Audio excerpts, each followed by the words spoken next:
Welcome to On the Contrary. We'll be talking some contrarian football plays today for the most part for the Sunday slate. I'm your host, Neil Orfield. You can find me on Twitter at PlayerQDFS. I'm joined today by not one, but two of the greatest DFS players of all time. One of them is Alex Baker, who is a regular guest on this show. You can find him on Twitter at AwesomeODFS. Our second guest today is Brian Hooper. You probably know him as Bric75 on all the sites. You can find him on Twitter at @BrianHooper__. And this show is sponsored by PrizePicks, which offers daily prop-based contests. While you're coming in, please remember to give us a like and subscribe so you can keep up with all of our shows, DFS offers, giveaways, and much more. Once you subscribe, hit that notification button to get alerts when our shows go live. Be sure to also check out today's free premium tools and data, which is the MLB Top Stacks. And if you're still playing MLB DFS, don't forget that everything we have to offer for MLB night slates on DraftKings is also 100% free for the remainder of the season, which gives you a great chance to give our tools a shot before purchasing. Just click the DK Night Owl link below to check out tonight's tools and projections. Brian, let's start with you since you are not the regular recurring guest. How is your NFL season going so far? Not too bad. Could have got a little lucky last night, but didn't pull it off. Unlike you, congratulations. Thank you. On your score last night at FanDuel. But can't complain. Beginning of NFL season is usually pretty good. It's more towards the end where I've had some problems in my career, but yeah, I was. As I told you before the show, I was not going to bring up, just in case you weren't watching last night, Brian was about to win 550,000. I shouldn't say about to win. Brian was live to win. He was in the lead with maybe like 3 minutes left in the game last night. I don't even know how many minutes, but Brian was live to win $550,000. But Brian, you're such a pro. You've been doing this so long and you've made so much money playing DFS. Does it still sting like it would have stung, 4 years ago? No. Probably more like 7 years ago, maybe. I've been doing this a while, but no, it doesn't sting that much. Honestly. Okay. I'm glad you're, and you've been doing pretty well for the past month or two anyway. You've been crushing a lot of other sports. Obviously, the other sports don't offer contests where you can win 550,000, but you've had 100,000, 50,000 here or there for the past couple of months. So you've been doing well enough. Hopefully you can pick up one of those huge prize pools at some point this season. I need one. I just need one. You'll get it. Only a matter of time. I'm sure of it. Alex, how about you? How's your NFL season going so far?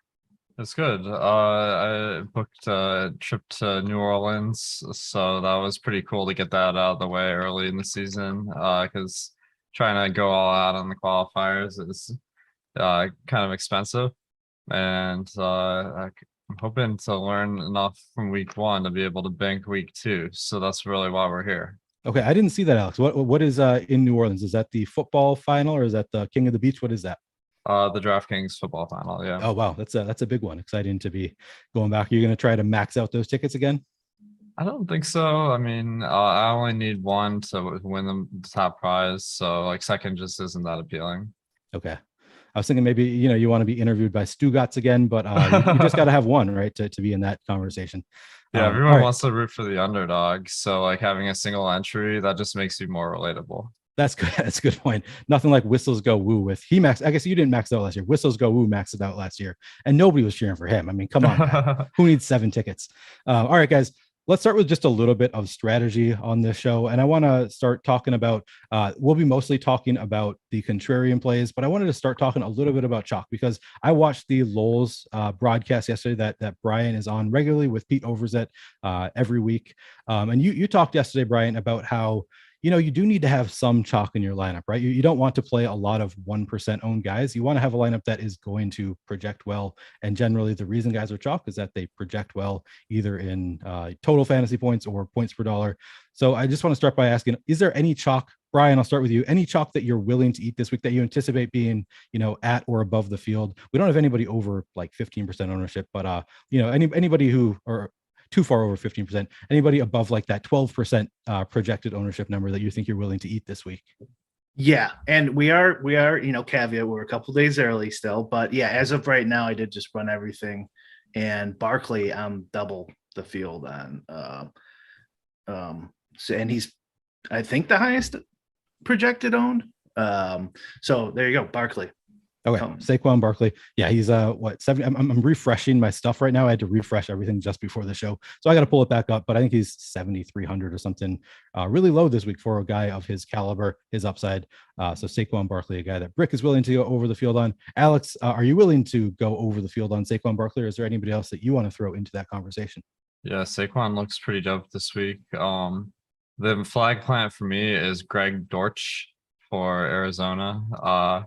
Rondale Moore is out, and DeAndre Hopkins is continued to be suspended. So Dortch was out there like playing 85% of the snaps last week, and he got 9 targets. So I don't really know anything else about him, but that's enough to get me interested.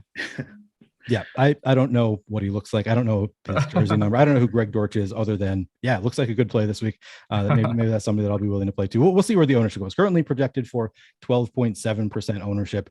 It could be getting steamed. I've seen some chatter on Twitter. We'll see about Greg Dortch. It's funny because like Rondale Moore at 3,500, like, would I even want? I probably would be playing some Rondale Moore, but it all depends on the ownership.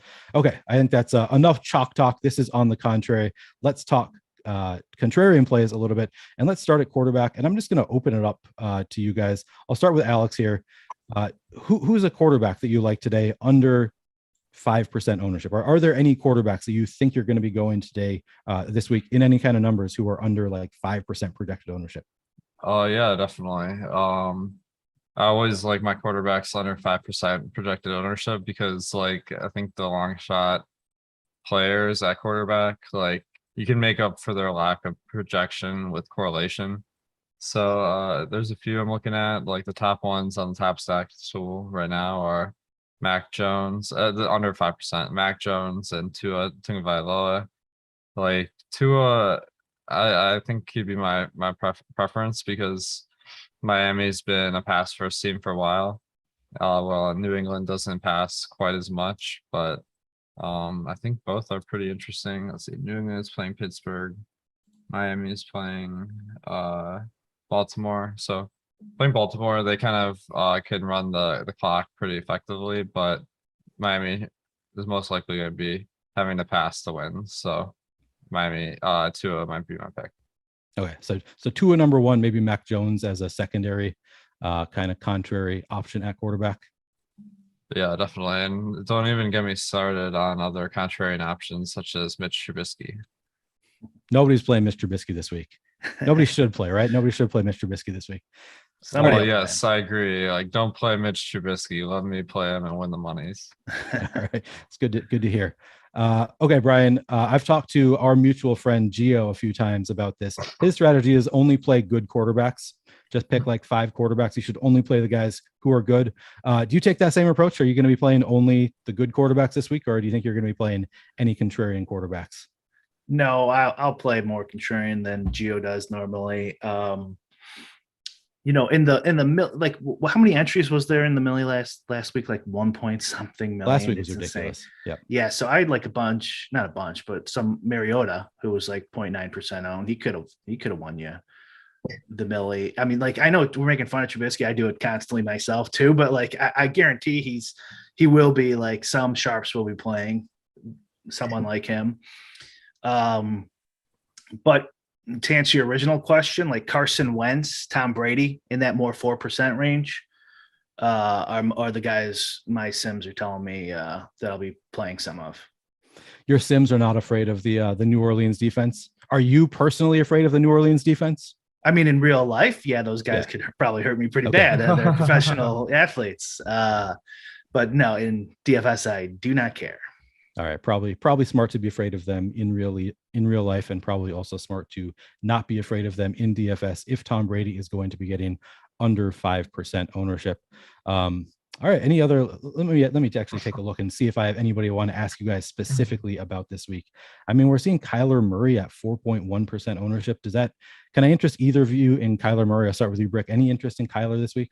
Yeah, he would probably be my third in that 4% range that I'll be over.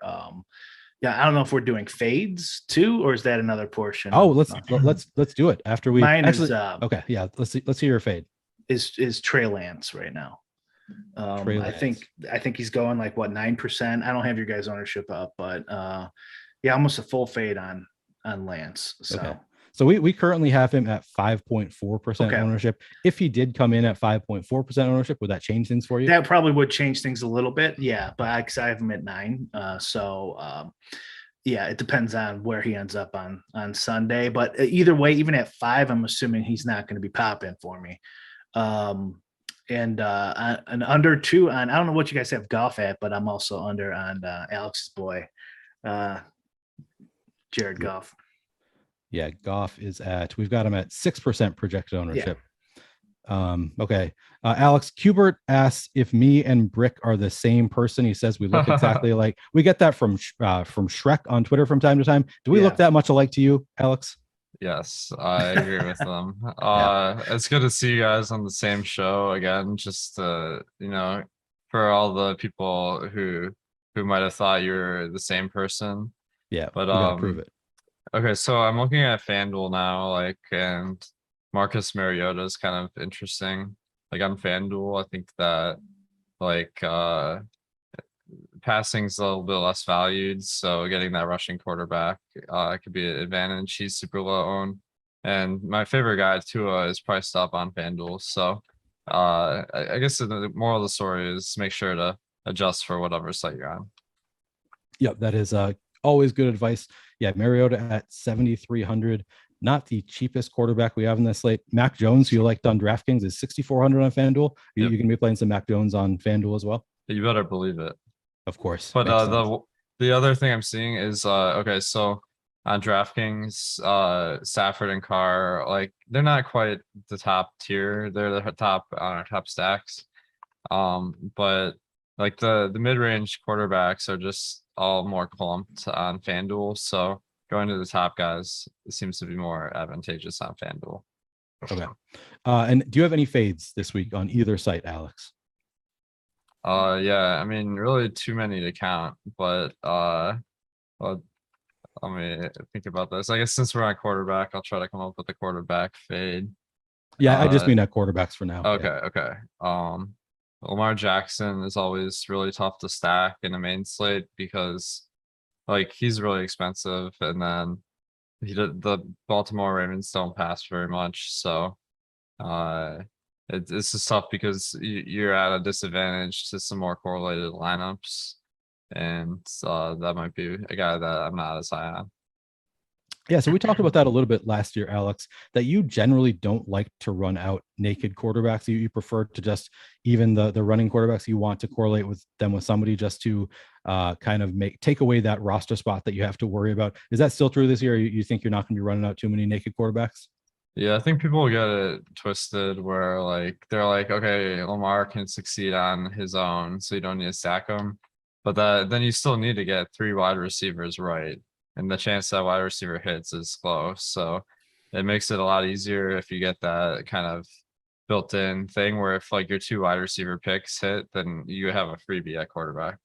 Okay. And Brian, do you echo that? Do you play the same approach, or do you ever run out naked quarterbacks? And I know for you, it's often based on what your sims tell you to do. Yeah. Do you think you play more than Alex naked quarterbacks? I probably do play more than him, but not on purpose. I agree with everything he just said. And if I was hand building, I'd probably never do that. Okay. And for the exact same reasons he just said, now I have to get everything right. And, you do have to get lucky to win these milli makers, but you want just to add up all these little edges and make it easier on yourself. So, doing the Lamar Jackson solo, is not a strategy I'd recommend. And, before we move on here really quick, just, I'm over on Baker Mayfield. So, okay. Baker, and these guys, you shouldn't feel comfortable in a milli maker, with some of your picks. Alex mentioned Mariota, Baker Mayfield, Trubisky, these guys. I imagine if, people are new, they're probably who are these idiots and how did they ever win money? But right. You need some crazy, what seemingly crazy plays like that when you're up against a million different combinations of lineups. Yeah, I would echo that. Alex has said it many times. If you're comfortable with your lineup, it's probably not a lineup you should be playing in these large field GPPs. Although I will say I was kind of shocked last week at the Millie Maker winning lineup in the $5 milli, where everybody was pretty high owned except for the Pittsburgh defense, which was like 3% owned. But that was an exception to the rule. I would say in general, most of these Millie Maker lineups are going to have somebody in there that you're going to say, why the hell did he play that guy? And obviously on Showdown, that is even more the case. But we're not talking Showdown here. We're talking the main slate. All right. I think we've covered quarterbacks pretty well. I just before... got one point on that. Like, I think a lot of times people look at the top lineup on the leaderboard and they come to the wrong conclusions because, okay, so if a non-stacked lineup finishes in first like 5% of the time or something, like that's only useful information if you know how often people like put in non-stacked lineups. So if that's like 10% of the time, that'd be horrible. If it's like 1% of the time, it'd be a great strategy. So like you really have to look at the context instead of the top lineup construction. Okay, I like that. Thank you for adding that point. All right, we should move on. We are almost at 10:30 already here in real America time. We're all on real America time here in real America Central Time. It is almost 10:30. So we'll move on, guys. I want to tell you about great offer we have for you. If you're a new Stokastic Plus Platinum or NFL user and want to give our NFL DFS tools a test run before purchasing, we have a great offer for you. Get access to all of our NFL DFS tools 100% free for 3 days. This includes full access to all the premium content and tools for NFL DFS that we have to offer on Stokastic.com, including new tools such as our lineup generator and player compare, as well as player projections, ownership projections, top stacks, our boom bust tool, and so much more. Click the link in the description of this video below to join to activate your 3-day free trial now. Please note that Fantasy Cruncher is an add-on and is not included with this trial offer. All right, let's move on and talk some running backs. Let's try to stick to running backs who are under, say, 5% owned. Alex, are there any running backs that stick out to you on DraftKings that you think you're going to be playing a lot of this week, or at least over the field? Yeah, let me pull up our boom bust tool here because like obviously these under 5% owned guys aren't going to be the ones that come to mind like immediately. So do you want to go to somebody? Should we do under 10%? I mean, we're on the contrary, so we want to talk some more contrarian options. Maybe 5% is a little bit too limiting. If you have somebody else in mind that's a little bit higher owned. Well, Jeff Wilson, it looks like people haven't jumped onto him. A risky pick, but they said they're going to ride the hot hand, and that means that if he gets off to a good start, I presume he's going to have the first crack at it. He could be an interesting option. Some other guys, Damian Harris and Ramondre Stevenson, like you don't know exactly which one's going to be the guy this week, but Ty Montgomery being out is a little bump. And then Kamara, like I think his value is very low compared to like Saquon Barkley, but the ownership's low too. So that could be a complete dart throw. Yeah, tough matchup there with the Bucks, but nobody's going to him, and he's Alvin Kamara. So he's always got an opportunity to shine, and would not be that surprising to see Alvin Kamara do well this week. Brian, how about you? Are there any running backs that you have projected for low ownership in your model that you think is not going to get a ton of ownership that you are interested in going above the field this week? Not this week. I'm not really seeing that much when we're talking that low ownership. The two guys Alex just mentioned, like who are pretty low, or one guy, the Jeff Wilson, again, so he does pop a little bit. Burkhead maybe a little bit, but not much in that low range. If Taylor ends up being pretty low, he could be someone I go over on, and obvious reasons, right? Yeah, Jonathan Taylor. So Jonathan Taylor, he's playing against the Jaguars. Presumably they will have the lead. They're only projected to win by 3.5. They have a 3.5 point spread here, but projected to put up 24.25 points. Maybe projected 24.25 is the implied team total for the Colts this week. They're playing the Jaguars. They could obviously put a beating on them and want to run it into the ground. So yeah, Jonathan Taylor, even at that 9,900 price tag, hopefully people will be scared away by that. It's a hefty price tag for any NFL DFS player. So I can see people potentially going away there. What about these Cowboys guys? I'm seeing Zeke coming in at 2.2% projected ownership. Brian, do you have any interest in Ezekiel Elliott this week? I have a share in my 150 here that this little pre-Sunday one I did. So okay. Not a ton, but I mean, he's pretty low owned projected right now. So yeah. Yeah, 17.25 implied total for the Cowboys. So yeah, they're not expected to be very good without Dak. So maybe they just won't be moving the ball. But there an argument, Alex? Is there an argument that, maybe because Dak is out, they're just going to be rushing the ball more? Maybe Zeke gets a little bit more opportunity. Could you make a case? Do you think you'll be playing any Zeke today, or is he just a fade for you in an offense that's not going to be looking as good? Well, it's pretty impressive the optimal percent we have for him, which is 0.7%. And if we're thinking about it from a high level, I think that, okay, we saw Dalton start for Dallas like a significant number of games. I think it was 2 years ago. And they like rushed the ball like a lot more for sure. But then teams also like way less likely to score.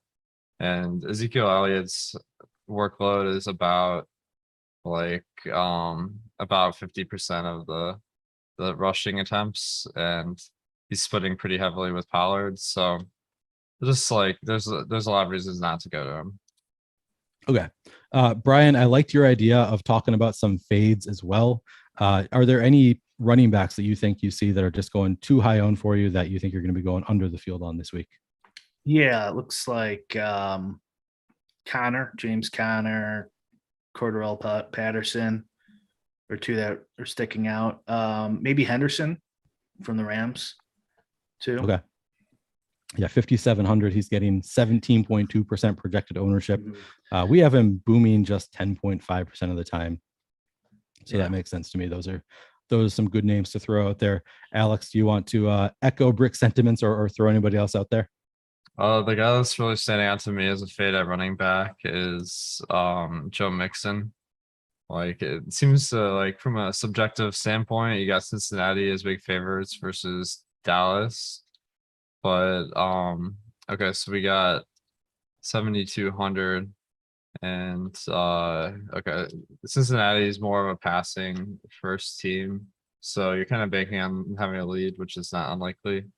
But the big negative for Joe Mixon is he only got about 60% of the passing work at running back last week, and Samaje Perine got a lot of that. So this isn't necessarily a workhorse situation.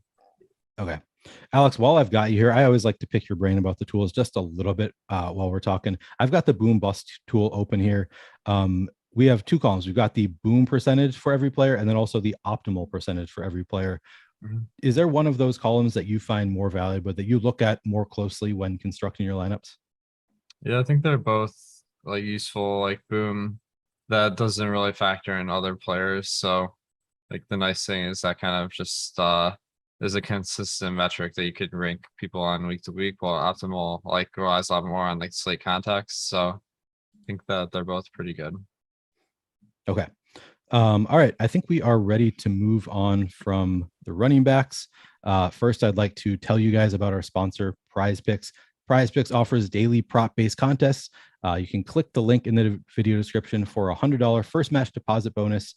No sharks, optimizers, or mass entries. You're not going to find these guys 150 maxing on Prize Picks. You can enter 5-player lineups, can net up to 10x your entry fee. Use your knowledge of multiple sports with cross-sport entries. Click the link in the video description below to head to prizepicks.com or download the Prize Picks app in the App Store or on Google Play. All right, we've talked about quarterbacks. Now let's talk a little bit about wide receivers. Brian, I'll start with you. Are there any wide receivers who are not getting a ton of ownership, or who you're not projecting to have a ton of ownership this week, that are standing out as guys you want to play? Sure. Michael Thomas, New Orleans. Looks like I'm probably going to be over on him. Let's see if we got any other good ones here. Dotson, the rookie from Washington. Yep. Over on him. And I think I mentioned, I hope I did, that Wentz was kind of one of my contrarian QBs. And so, these things kind of match up in your actual lineup construction because you're making stacks. So Samuel there too will be popping. That might be, who knows if that's a function of Wentz or the three of them or whatever, but Dotson, Samuel, Wentz, looks like it'll be some combos of those guys going down. Okay. Yeah. Well, I have a feeling who you're going to talk about when we get to the top stack section. Washington might be in that group. But let me ask you, Brian, in a large field tournament like the Millie, where there are, I don't know, 200,000. I haven't looked at it yet this week, but a massive number of entries. Are you more likely to double stack or single stack with your quarterback? I mean, it's just what again, it's the worst answer, but it's whatever it tells me that week to do. And but it generally is just stacking. Yeah. I mean, I think that's a fair answer. It depends on the slate. It always depends on the slate. So that answer does make sense to me. Alex, do you have an opinion that you want to add there about in the largest field tournament on DraftKings? Are you more likely to single or double stack, or do you do a combo of both? What's your approach there? Yeah, I'm working on a new article, like helping people figure all this stuff out. And what I did is I created 2 crunches with the same settings, and one was single stacked and one was double stacked. And the double stacked one outperformed the single stacked one in simulations significantly. So in my opinion, like, you should start off with the double stack as your general approach and only deviate from that for a reason. And then like the triple stacks, that didn't work as well as double stacks. So that really seems to be the sweet spot. Hey, Alex, can I really quick, what did you define as double stack? 2 from the same team or 2 from the same game? From the same team. And the triple is 3 from the same team then? Yep. Okay. Yeah, I tested it with the runbacks and that didn't seem to make a huge difference.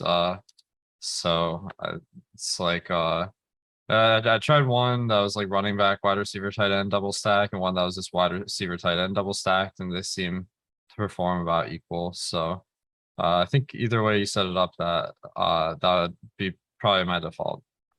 Okay. Yeah, I'm glad I asked that question, because my instinct would be that in the largest field tournament, I'm more inclined to just single stack, because you think, well, I want all of the production to be going to that one wide receiver from one team. So I'm, more likely to double stack in a smaller field contest and then single stack in a larger field contest. But I've always kind of questioned whether that is right. So I'm glad I could ask you running sims, and those are going to know more than I do. So that is good to hear. Can I bring up some points on the stacking stuff too? Is usually guys will look at like a correlation matrix. There's articles that have been written for years, and it does matter like the specific situation, because I did a video on it years ago, actually, if people want to go to my YouTube and take a look. But like, it matters who's like playing. Like if a high school quarterback's playing, like, who cares if he's 100% correlated? He stinks. He's not gonna do as good. But like the number one wide receiver can be significantly more correlated than, and sometimes like these bring back options can be more correlated or less correlated than these correlation matrix show, because like, well, there's going to be a lot of opportunities for this team to have a comeback in this type of game. So you might actually see, this bring back is worth more here. And like I've noticed in my simulations too, is like sometimes these correlations are so small, and these little micro correlations, that you really have to simulate a ton for it to show anything. So like, I don't know, if I was hand building, like I'd use it more as a tiebreaker, similar to ideas we had during the best ball season, on these like bring back smaller correlated type of stacks. And like, so it's kind of just more so echoing what Alex was saying. Start with the double and then kind of adjust from there, do some tiebreakers, but don't force it. Okay. Yeah, I think I'm going to adjust this week. I think that you guys have convinced me that going forward, I'm probably going to try to force in. You just said don't force in. I said I'm going to force in, but I'm going to be using double stacks a little bit more, probably depending on the quarterback. There are going to be situations maybe with rushing quarterbacks where I'm less likely to double stack, where I just don't think the volume is going to be there. But I'm glad we had this conversation, because I'm probably going to change my approach a little bit. All right, so we have Alex. We haven't talked about your favorite contrarian wide receiver plays yet. Who are some guys that you like this week who are not going very high owned, Alex? So I got a few. Like, it varies a little bit based on site. Russell Gage seems to be popping on DraftKings, and I'm not sure if the ownership's gonna catch up if Chris Godwin is ruled out. I'm kind of assuming that he's out, but yeah, I think so too. So I think that's going to be the big question mark. But the thing I know is Gage did pretty bad week 1. So I don't think, like, regardless, he's going to be very popular. and the workload was pretty significant. He got 62% snaps. So I'm thinking if he's another week removed from his injury, then he should be a little bit higher. And he's a guy that last year got a lot of targets. So Russell Gage is good. On FanDuel, it looks like Dortch is pretty contrarian at the moment. Another guy that is looking under the radar is Brandon Ayuk. He's if you look at the numbers, it's going to really throw off your process for San Francisco, because they played in that like completely flooded arena last week in Chicago. So they ran the ball like about 2/3 of the time or something, but that's going to be higher than it will be on an average week. So I think that they're not going to have that problem this week, and maybe taking a shot on a guy like Ayuk could work. Okay, I like those calls. And then Alex, I'll go right back to you again. Let's talk about some fades. Are there any players that you look at this week and you just think they're going too high owned and I'm not going to be with the field there? Yeah, I think I hate to do this to one of my Lions, but the problem is Detroit's pretty run first, so just fading the Lions receivers after a game where they passed a ton could make sense because they're a favorite this week, and like we haven't seen that, so that makes it even more likely they're going to run the ball than normal. So that's kind of a team that maybe I'll be under on as far as other fades. Let's see. Yeah, I think that's. I'm kind of eyeing Amon-Ra St. Brown in particular there. Alex, how does it make you feel to have your favorite football team favored in a game for the first time in your lifetime, I think? Yeah, I know. It's like, I don't think they've been favored since the 1991 season. So this is big for them. And hopefully they can get the job done. Yeah, I'm never really cheering for the Lions. I guess I don't really care that much about the Lions relative to other teams in the NFC North. So I guess I can cheer for the Lions until they become a real problem. I'll cheer for the Lions this week. All right, Brian, how about you? Do you have any wide receivers that you think you're going to be fading this week? Pretty far under on Pittman and Judy. And yeah, it seems to make sense to me. They both had big weeks. Probably be a little higher owned in the beginning of the NFL season. So Ryan, is this your favorite week of the NFL season? Like, if you had to rank your favorite weeks, is this your favorite DFS week? I'd have to do it in hindsight because it's the one where I win the most money. It's always my favorite week. And, all right, that makes sense. The one where I lose the most is my least favorite. I think it's the same ranking for me. Yeah. Alex, how about you? Do you have a week that is your favorite in the DFS season? I think that week 2 is interesting, like, because like people are overreacting to a very small sample, so that one is always a good one. Like, since I don't get to pick the weeks that we're playing, like, I think I haven't really thought much on this one, but one week that stands out to me is that wild card weekend, because I'm like, of all the pressure to swap off your picks if you're rolling in the Millie Maker. Yeah. All right. I suppose there's also give and take, given that I mean, both of you are obviously very data driven. So like week 2, on the one hand, everybody's overreacting big time, but on the other hand, you just don't have a large enough data set necessarily to know things that the field doesn't know as easily. Whereas after, several weeks, you're going to have a little bit more information and kind of know more where the field is making mistakes. So maybe there's a give and take in which weeks you like. All right, Alex, any other wide receivers you want to touch on, or are we ready to move on? Ben Skronik, since there's okay, so Van Jefferson, there haven't been any updates, but Skronik played 88% of the dropbacks last week, so he's going to be a pretty good value at DraftKings at 3,300 if Van Jefferson indeed misses this week. Okay. Actually, on that note, I just want to bring up Allen Robinson real quick because I think he's a great example. Last night we had people saying, you can't play Mike Williams. Mike Williams was terrible last week, which is why I love week 2. But what about Allen Robinson, Alex? Because he looked bad last week. I watched the game. He wasn't getting open. He didn't look like he was an elite wide receiver, which is kind of what I've always thought of him as being, one of, kind of a pretty elite wide receiver. We've got him now coming in at 11.2% projected ownership. Honestly, a little bit higher than I was hoping that he would be. I thought maybe people would be really scared off, but he's 5,500 in a game where they're expected to put up a lot of points. Are you interested in Allen Robinson at all this week? Yeah, definitely. I mean, I think the first thing to note is the Rams are one of the chalk stacks this week. So I think a lot of the ownership to Robinson is going to be driven by the ownership to Stafford. And they're playing Atlanta, so big favorite in the game. I think the main stat I'm looking for in week 2 that is more predictive than anything else is the number of routes run. And Allen Robinson ran routes in 96% of the Rams dropbacks in week 1. So it's just, there's a lot of variance week to week and who gets the targets. And obviously our model doesn't like him as well as we did week 1, but that passing attack is still something that we're expecting to be good. And we're expecting Allen Robinson to get a bit of a bump because of switching from being on the Bears to the Rams. Yeah, exactly. All right. How about you, Brian? You said you don't like Darrell Henderson this week. He's getting a little bit too much ownership. Mm-hmm. What about his teammates? Do you have any more interest in either Skowronek or Allen Robinson?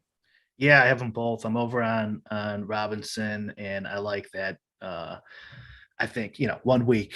It's only 1 week. They paid him some money. He's on a good offense. Hopefully people hate it, don't like him now, and they're not going to take him as much. So I like when that kind of logic of fits and my sim agrees with me. Those are kind of my favorite situations to be in. A couple guys who I'm just seeing here as I'm looking at some of this data is the Giants wide receivers. Like they're coming in really low owned.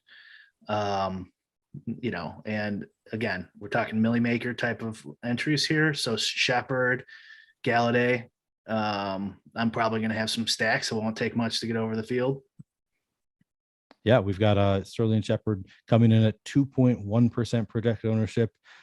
We don't know. I guess I don't know. Maybe it has been announced. If Kadarius Toney is playing this week, maybe that will change things. He's 4,200, getting 0.4% projected ownership. I guess he did play last week. I was thinking he was out last week. No, he just only played like 7 or 9 or single-digit snaps last week. Wouldn't be that shocking to me if he played a little bit more this week. Wan'Dale Robinson, 1.5% projected ownership. Mm-hmm. Yeah, I like that call. These are all guys that, at least have a chance to put up big scores. Not a huge total. They have a 22.75 implied team total, but they could always spike. So I like that call. With Tony, I saw one of our boys, Ian Harditz, posted a picture of a doghouse with Tony's face in it. I saw that. Now I'm pretty nervous about rostering him. Okay, just because of the picture, because of the meme, not because of the snap count. Okay. Yeah. All right. I think we've covered wide receivers pretty well. So let's move on to tight ends. But first, let me tell you guys, we've got a great deal going right now with BetMGM. You bet $10 and you can win $200 with BetMGM. If any team scores a touchdown, I want to double check if this is actually right, because I think we had this promotion going yesterday for yesterday's game. If this is also true for like any team on Sunday, that is nuts. Maybe I'll have to verify this, but my understanding is if you bet $10 on BetMGM, and if any team scores a touchdown this weekend, you will win $200. If you click the link in the video description below, I think you'll be able to learn a little bit more and claim that prize to win $200 essentially for free on BetMGM. All right, let's talk a little bit about tight ends. Alex, I will start with you. Are there any tight ends who stand out to you this week? Okay, sorry. I just got it verified from Chris Carone that yes, they have to bet on it on Sunday. Let me reread what he said. The message went away, but I can confirm that it does apply to Sunday as well. They have to bet it on Sunday. So if you make the bet on Sunday and any player scores a touchdown for NFL games, you will win $200. So that is our deal with BetMGM. Okay, Alex, any tight ends, any contrarian tight ends that you like this week? Man, tight end is looking really rough this year so far. Like, I guess the only contrarian one that's popping up is Hayden Hurst for Cincinnati. Let's see. I like honestly like haven't looked at him at all, but like every other guy is pretty high on compared to their chances. And he ran routes on 80% of plays. He didn't get like a ton of targets. He got 6 or 7, it looks like. So um yeah, I just don't see any reason not to play him, which is main thing I'm looking for here. Okay. Yeah, Hayden Hurst looks phenomenal in the boom bust duel, so I can see why you went there. As you look at the top players that with the top boom odds in the boom bust duel are all getting a fair amount of ownership until you get to Hayden Hurst, and there's a pretty big drop off in his ownership there. All right, Brian, let's ask you the same question. Any tight ends that stand out to you who are not expected to get a lot of ownership, but you have interest in playing this weekend? I'm in line with Alex here, like very flat right now. Nothing's standing out. Like my highest used in my 150 set here is Higbee at 14%. So not exactly crushing ownership there. And Kittle's still a question mark, right? Yeah, I think he's closer to not playing. I think was the news that they gave this morning. And some of the guys he mentioned there, like I have like some sprinklings. Ingram, I don't know if you said Ingram at Jacksonville a little bit. Yeah. Hurst, like as like these kind of lower owned options, but like I'm going back to the well with Pitts again. Eventually he's going to score touchdowns. Yeah, You think he's got to, and it's a 10 point spread in this game. So you'd assume they should be throwing a little bit more. I like that call. Yeah, but yeah, nothing. I mean, Hunter Henry a little bit over, Waller a little bit over, Logan Thomas a little over, but nothing's like double a field or anything yet. How about Pat Freiermuth? Do you have any interest there? He's a very talented tight end. I don't think he did much last weekend. I feel like at some point he's going to break out. He's only projected for 3.1% ownership. Any interest in Pat Freiermuth in this matchup with the Patriots? I was even with the field in this 150. So like okay. him, Hurst, Brevin Jordan, Ingram, like all in like a 3-4% of my portfolio.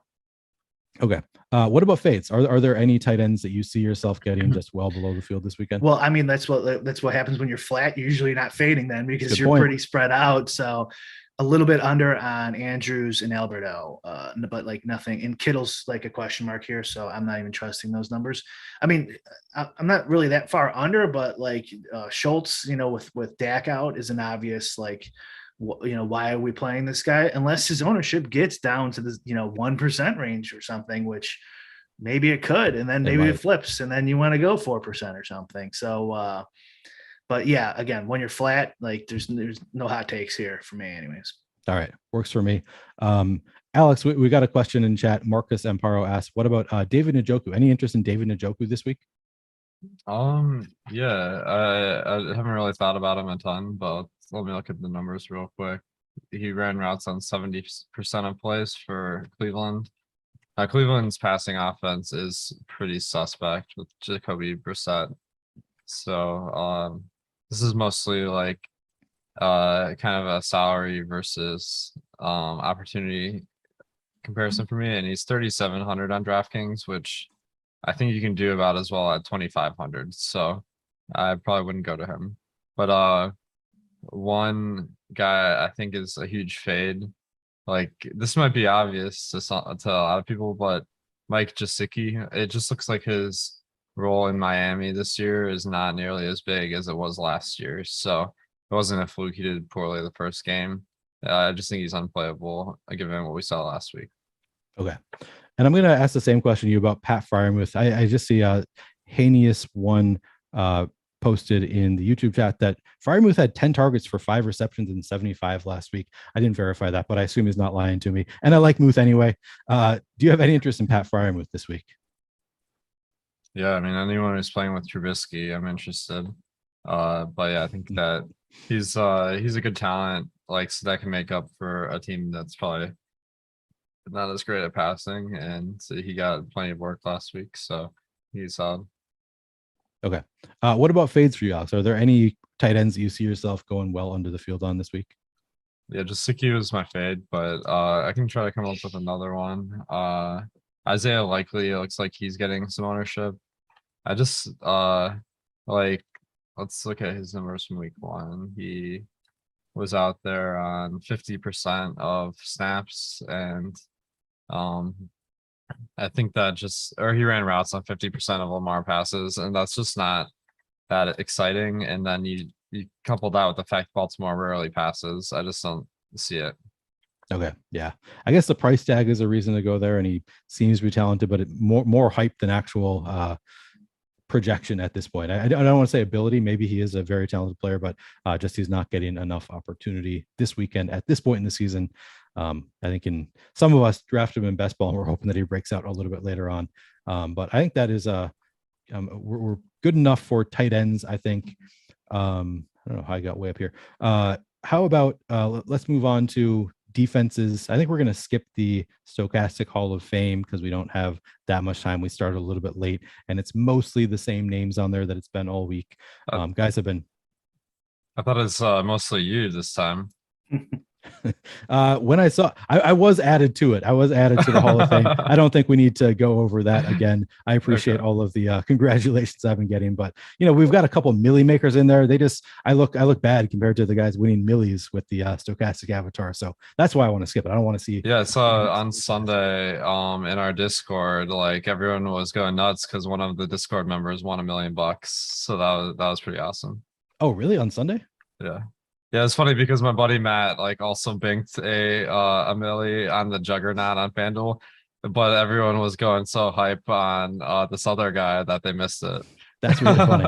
Yeah, I saw that somebody else posted a screenshot in which they had gotten second, and I saw Matt had won that. So then I emailed him. I was like, did you win $1 million? I didn't hear about it. And he responded that yes, he had. And I actually asked him, did you win another $1 million? He clarified that this is his first $1 million. I forgot his last one was just 500,000 in the fantasy basketball world championship. But yeah, Matt has continued to crush it, and everybody else has been continuing to crush it with the Stokastic avatar. So very fun to see.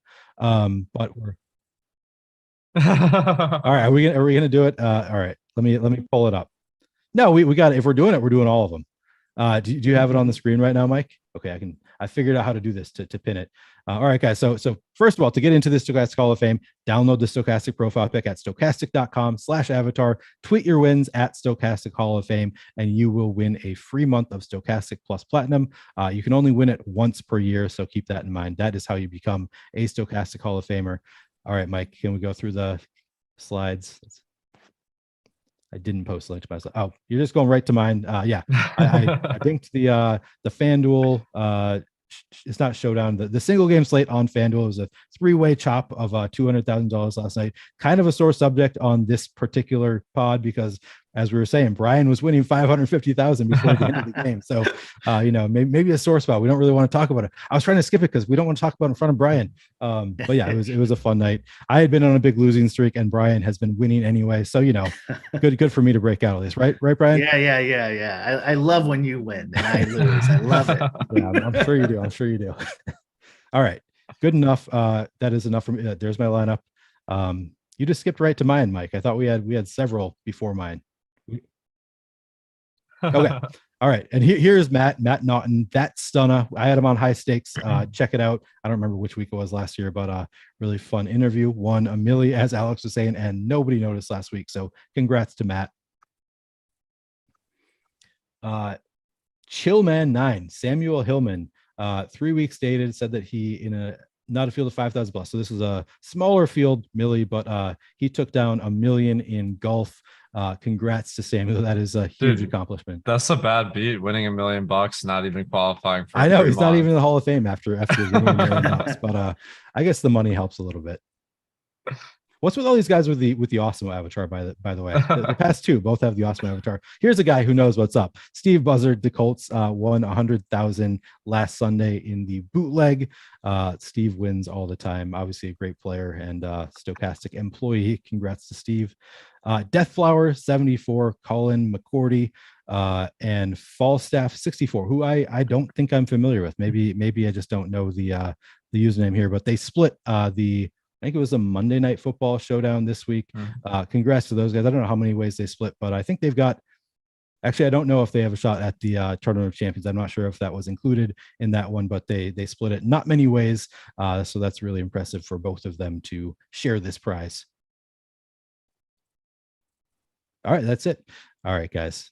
That was That was fun. But let's get back to business. Let's talk some defenses. Do we have any opinions on defenses here? I'll start with you. I'll start with you, Brian. Yeah. Any opinions? Yeah. You go to this website called random.org, right? Type in all the names and click on no.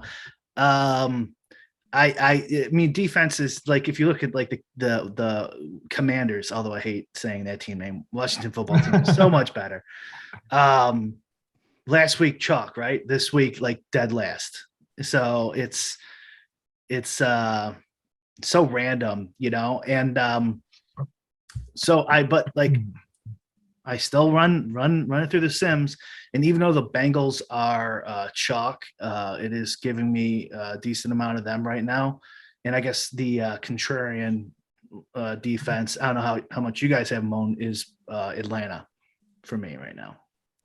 Yeah, I like Atlanta because Joe Burrow, he's just turnover prone, and I thought that going into week 1, so I'm not just basing it off for interceptions last week. So I think that going let's see, it's this Dallas defense. So Cowboys, they're like 5th in our rankings.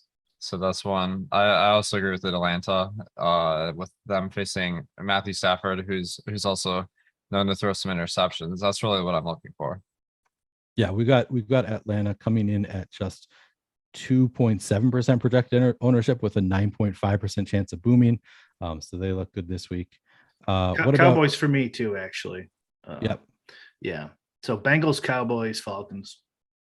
All right. I like those. Any fades at defense this week? I'll start with you, Brian. I'm under on Miami and the Jets. Pats too.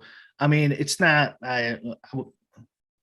I get pretty spread out at defense. So fade is, how right. Depends on how someone defines fade. Yeah. I know that can get a little touchy with some people, but I will have them, but I will be under, it looks like, on some of those. We'll see what Sunday looks like, but as of now. What about you, Alex? Any major fades for defense this week? The main guys you want to fade at defense are ones that are playing very rush heavy teams. So like a good example would be like Washington Commanders versus Detroit. Like Detroit, although they seem to always be in comeback mode. Like when they're not, they run the ball a lot. So Washington might be a team to fade as well.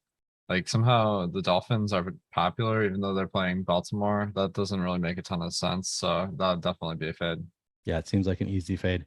We've got producer Mike Lawrence on his game today, posting links for high stakes interviews, first with That Stunna, Matt Naughton, and then with Brian, and then also with Alex. I've interviewed both of these guys on high stakes, as well as Matt Naughton and That Stunna, who just won a milli. All right, I think that's probably enough that we need to talk about defenses. Let's touch on top stacks just real quick. Brian, who are some of your favorite stacks this week?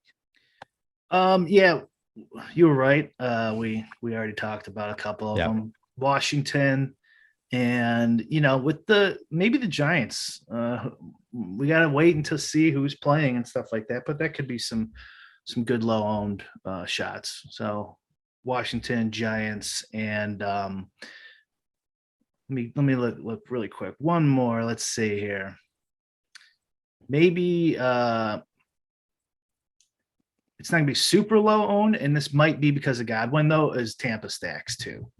So if he's ruled out and that's playing with the ownership, that could change. But right now, if I have Brady at like 4%, so I would be at least double there.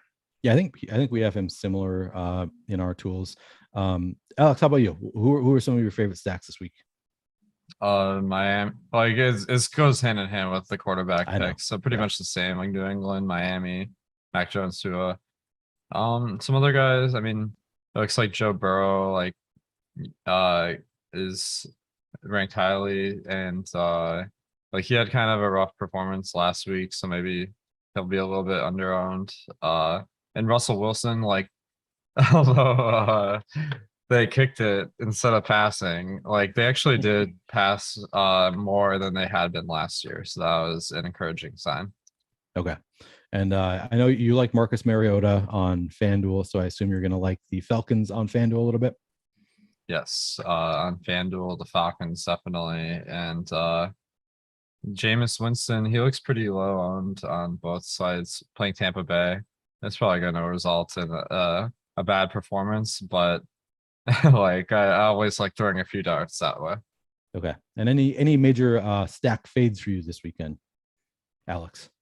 Well, Lamar Jackson, like he's always better on FanDuel, to be honest, but that usually makes it a little bit tougher to get the wide receivers right if you go with him. So like him and Trey Lance would be examples of guys that I'm a little less keen on stacking.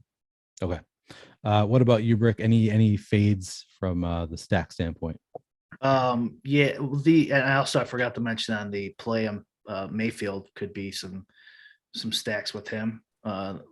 Trey Lance again, fading him. So if I'm not playing him, it's hard to get some stacks. And Goff, like I mentioned earlier too. Although I do have some St. Brown, so it must like the no Goff but Brown plays. Okay, just as a one-off. We did get a super chat right at the end here, Brick, and I'm going to ask it. Ryan Nelson wants to know which name change makes you more angry, the Guardians or the Commanders? Oh God, that's a good question. I think the Guardians. Really, I thought you loved the Washington football team name so much that it was going to be the Commanders, just because but such a great team name. I had a visceral reaction to the Guardians that for some reason, like, this is just so dumb. These are just not great. These are not the best name choices. Yeah. No. She's just going baseball team and football team. It's like, just forget it. We're running out of great team names, to be honest. I don't even know what you could go with at this point.